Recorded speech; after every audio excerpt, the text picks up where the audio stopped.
ખરેખર આ મોઢેરા સૂર્ય મંદિર ખૂબ જ સુંદર છે, અતિ સુંદર છે. ખરેખર અહીં એક વખત અવશ્ય દરેકે મુલાકાત લેવી જોઈએ. સ્થળ બહુ સુંદર છે. Thank you.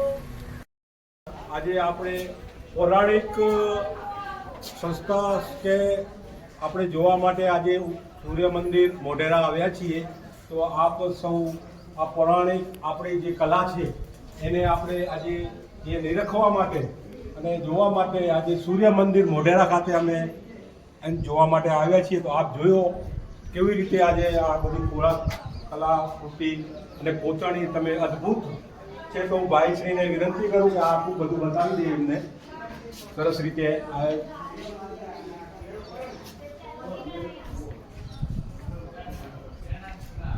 જો આ ભાઈશ્રી આપને કલાકૃતિઓની બતાવી રહ્યા છે.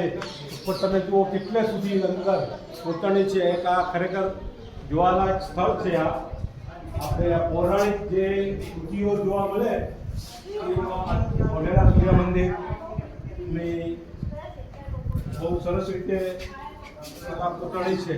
અને આપ ભાઈશ્રીને કહું ઝૂમ કરીને તમને બતાવે. આ નજીક એક આ દેખાય છે કૃતિઓ જુઓ, જે પાણી ભરવાની વ્યવસ્થા છે. અને આપ જુઓ સરસ રીતે ભાઈશ્રી બતાવી રહ્યા છે. આપણે ભાઈશ્રી અમે અમારે મિસિસ ભારતીબેન દીપકભાઈ સાથે બધી અમે અહીંયા આજે ટૂર કરી છે. તો આ અદભુત છે. આપને કેવું લાગ્યું? આ બહુ જ ખૂબ જ સુંદર. બરાબર. આ જોવાલાયક ઘરે છે. તમે શું કહેશો કે આ ખરેખર અહીં એક વખત આવવા જેવું છે. ખૂબ જ સુંદર સ્થળ છે. બરાબર. ધન્યવાદ દીપકભાઈ આપનો પણ. અને આ ખરેખર એક વખત વિઝિટ મુલાકાત લેજો આપ સૌ.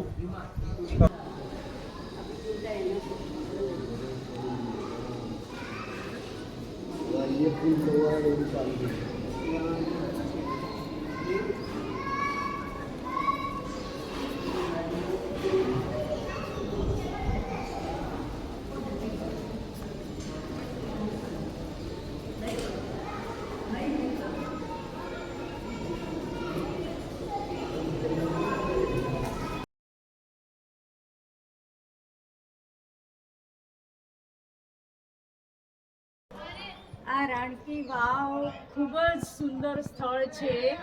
આનો ઇતિહાસ તો જ્યારે સોલંકી વંશના પહેલા રાજા ભીમદેવ હતા, એની પત્ની રાણી અરણ્યવંતી હતી. તેના સ્મરણાર્થે એ રાજા ભીમદેવે આ બનાવી છે. ખૂબ જ અતિ સુંદર આ વાવ છે. એકવાર આની મુલાકાત લેવા જેવી છે. Thank you. આપણે આજે પુરાતત્વ એટલે કે જૂની સંસ્કૃતિઓ જોવા માટેની આજે શ્રૃંખલામાં પ્રથમ આપણે સૂર્ય મંદિરના આજે આપણે દર્શન કર્યા. અને આજે આપણે રાણકી વાવ પાટણ જોવા માટે આવ્યા છીએ. આ લગભગ નિયો તો અંદર 7 થી 8 માળ અંદર છે અને ઉપર છે. અને પાણી 12 મહિનાનું પૂરું ભરીને સંગ્રહ અને પાટણ શહેરને પૂરું પાડતા એ રાજાએ આ વાવ બનાવી છે. અને વાવમાં કલાકૃતિ તમે જુઓ તો તમારા એટલું બધું અદ્ભુત કામ છે કે અવશ્ય એક વખત જોવા આવજો. જય લક્ષ્મીનારાયણ. જય લક્ષ્મીનારાયણ.